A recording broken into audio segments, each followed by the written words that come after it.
বৈধ সরকার হুঁশিয়ার, বাংলাদেশের মৌলবাদী শক্তি হুঁশিয়ার, বাংলাদেশের জঙ্গিবাদ নিপাত, বাংলাদেশের জঙ্গিবাদ নিপাত, বাংলাদেশ সরকার হয় বাংলাদেশের গুন্ডামি চলবে না, চলবে না, বাংলাদেশের গুন্ডামি মানছি না, মানব না। ইউনূস সরকারের বিরুদ্ধে ব্যবস্থা নিতে হবে, ইউনূস সরকারের বিরুদ্ধে ব্যবস্থা নিতে হবে। বাংলাদেশ সরকার হুঁশিয়ার, বাংলাদেশ সরকার হুঁশিয়ার। We want UN's immediate action. We want UN's immediate action. এবারে শ্রদ্ধাভাজন শ্রী অতীন দাস মহাশয় দুটো কথা বলবেন। সমবেত জনমন্ডলী, আজকে এই এখানে বক্তৃতা দেওয়ার ব্যাপার না। আজকে যে কয়েকটা বিষয়ে আমরা এখানে সমবেত হয়েছি সেগুলি স্মরণ করিয়ে দিতে চাই। গত বৃহস্পতিবার আমার সভাপতিত্বে যে সভাটি হয়েছিল সেখানে সিদ্ধান্ত নেওয়া হয়েছিল যে চিন্ময় কৃষ্ণ দাস ব্রহ্মচারী, যাকে কেন্দ্র করে আজকে শুধু বাংলাদেশ নয় সমস্ত পৃথিবী আজকে মনে উচ্ছ্বলিত হয়ে উঠেছে, কারণ তিনি দাঁড়িয়েছেন মানুষের মৌলিক অধিকারের পক্ষে। তো বাংলাদেশে আপনারা জানেন যারা সংখ্যালঘু তারা সেই মানবিক অধিকার বা মৌলিক অধিকার থেকে বঞ্চিত। তিনি সন্ন্যাসী হয়েও রাস্তায় নেমে এসেছেন। তার কাজ ছিল মন্দিরে উপাসনা করা, মানুষকে ধর্ম সম্পর্কে অবহিত করা, কিন্তু তিনি এটা স্পষ্ট করে বলে দিয়েছেন যে মানব জাতি যখন বিপন্ন হয় তখন সাধু সন্ত সকলেরই একটা কর্তব্য আছে। আমরা তো তাদেরই মানে মুক্তির জন্য কেউ আধ্যাত্মিকভাবে কেউ অন্যভাবে আমরা সহায়তা করে থাকি। তো বাংলাদেশে বর্তমান যে পরিস্থিতি, সেই পরিস্থিতিতে নিপীড়িত সংখ্যালঘুদের ঐক্যবদ্ধ হওয়া ছাড়া অন্য কোনো ব্যাপার নেই। এবং সেই জন্য চিন্ময় কৃষ্ণ দাস ব্রহ্মচারী যে জনসমাবেশ গঠিয়েছেন বাংলাদেশে, তার উপস্থিতিতে লক্ষ লক্ষ লোক, সেখানে বিভিন্ন সম্প্রদায়, আপনি জানেন হিন্দুরা বহু সম্প্রদায়ে বিভক্ত, গুরুদের জন্য বা বিভিন্ন মতবাদের জন্য, এই জন্য হিন্দুরা কখনো এক হতে পারে না। সেই জন্য চিন্ময় দাস ব্রহ্মচারীর নেতৃত্বে সনাতনী মঞ্চ, আমরা বৈষ্ণব হতে পারি, শাক্ত হতে পারি, রামকৃষ্ণ মিশনের দীক্ষিত হতে পারি, ভারত সেবাশ্রমের হতে পারি, অনুকূল ঠাকুরের হতে পারি, স্বরূপানন্দের হতে পারি, কিন্তু আমাদের পরিচয় একটি, এবং সেই পরিচয় হচ্ছে সনাতন। সেই সনাতনীদের ঐক্যবদ্ধ করায় বাংলাদেশ সরকার আজ বুঝতে পেরেছে যে হিন্দুদের আর দমিয়ে রাখা যাবে না। এই জন্য আপনারা জানবেন এখন বাংলাদেশে কোনো সরকার নেই। কয়েকটি নাবালক ষড়যন্ত্রের মাধ্যমে, আন্তর্জাতিক ষড়যন্ত্রের ক্রিয়ানক হিসাবে এটাকে দখল করেছে। বাংলাদেশের শতকরা 90% মানুষ ধর্মান্ধ, তারা ধর্মের স্লোগানে সবকিছু ভুলে যায় এবং সেইভাবেই হাসিনাকে ধর্মবিরোধী, ভারতের বন্ধু, হিন্দুদের সমর্থক, এই ধরনের প্রচারণার মাধ্যমে উৎখাত করেছে। আচ্ছা, এই পরিস্থিতিতে আজকে যেখানে কোনো আইন শৃঙ্খলা নাই, কেউ কারো কথা শুনে না, একটা উপদেষ্টা পরিষদ হয়েছে, উপদেষ্টা পরিষদের কোনো বক্তব্য নেই। ছাত্ররা যদি বলে এই প্রিন্সিপালকে সরিয়ে দিতে হবে, সরিয়ে দাও, এই ভাইস চ্যান্সেলরকে সরিয়ে দিতে হবে, সরিয়ে দাও, এই বিচারপতিকে সরিয়ে দিতে হবে, সরিয়ে যাও, একটা নৈরাজ্য চলছে। এই নৈরাজ্যের মধ্যে তাদের প্রথম লক্ষ্য হচ্ছে বাংলাদেশকে হিন্দু শূন্য করা।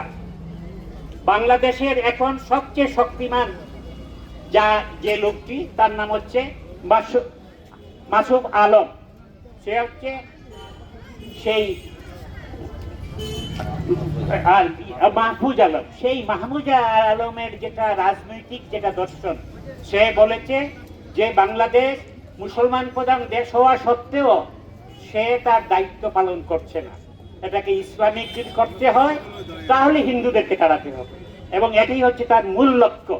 তো এখন আমরা জানি যে বাংলাদেশ একদিন সবাই হিন্দু ছিল, এখন যারা 80% এরা সবাই ধর্মান্তরিত হিন্দু। সুতরাং এই ধর্মান্তরের মাধ্যমে বাংলাদেশ ওরা দখল করতে, বাকি যারা তাদেরকে হয় ধর্মান্তরিত না হলে উৎখাত করতে হবে। এই যে সমস্যা, এইটা একটা মানবিক সমস্যা, এটা রাষ্ট্রসংঘের দায়িত্ব সংখ্যালঘুদের নিরাপত্তা দেওয়া। আমরা ভারত সরকারকে এ ব্যাপারে দ্রুত হস্তক্ষেপ নেওয়ার আমরা দাবি জানাই। আজকের এখানের যে জমায়েত, এই জমায়েত ছোট কি বড় সেটা ব্যাপার নয়, দেখা হচ্ছে জনগণের কণ্ঠ। দিল্লিকে জানতে হবে যে ভারতবর্ষের মানুষ কি চায়। ভারতবর্ষের মানুষ চায় অবিলম্বে বাংলাদেশের সংখ্যালঘুদের নিরাপত্তা দিতে হবে। এই ইউনিট সরকারকে হটানো আরোড়ন সেটা ভারত সরকারের দায়িত্ব নয়, কিন্তু নিঃশর্তভাবে ধর্মীয় সংখ্যালঘুদের নিরাপত্তা দিতে হবে। এবং ভারতবর্ষের বিরুদ্ধে যে সমস্ত কাজকর্ম চলছে, আপনারা সেটা দেখছেন, পতাকাকে পদদলিত করা হচ্ছে, এর বিরুদ্ধে বাংলাদেশের সম্পর্কে ভারত সরকারের একটা কর্তৃত্ব রয়েছে। তো যাই হোক, আপনারা সবাই এখানে উপস্থিত হয়েছেন। আমরা জানি যে আমরা এদেশেও সবাই যে খুব সুরক্ষিত আছি তেমন নয়, আমাদের সংঘবদ্ধ হতে হবে। আজকে ভারতবর্ষের হিন্দুরা যদি সংঘবদ্ধ হয় তাহলে জেনে রাখবেন পৃথিবীর বিভিন্ন স্থানে যে হিন্দুরা আছে তারাও নিরাপত্তা বোধ করবে। আমরা যে সংঘবদ্ধ, আজকের এই সমাবেশে আমরা যারা উপস্থিত হয়েছি, এখানে কোনো রাজনৈতিক দলের পরিচয় নয়, আমরা সবাই সনাতনী, সেই করে এসেছি।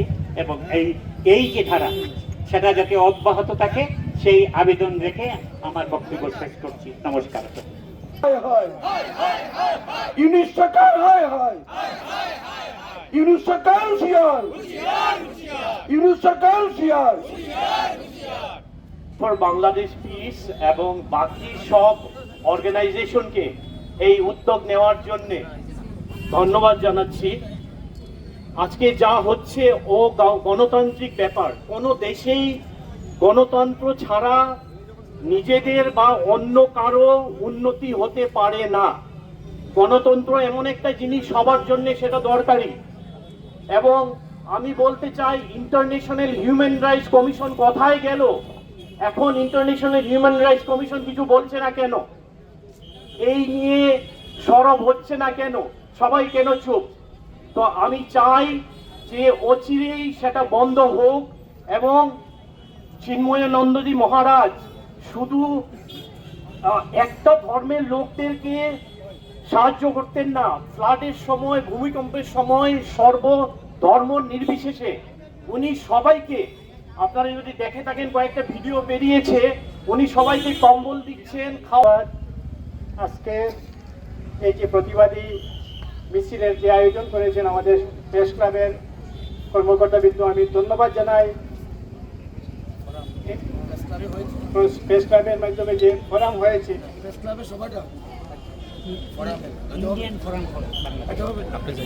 Indian forum for Bangladesh piece, যে অর্গানাইজেশন তৈরি করা হয়েছে, যারা ইনিশিয়েটিভ নিয়েছেন ওদেরকে অশেষ ধন্যবাদ জানাই।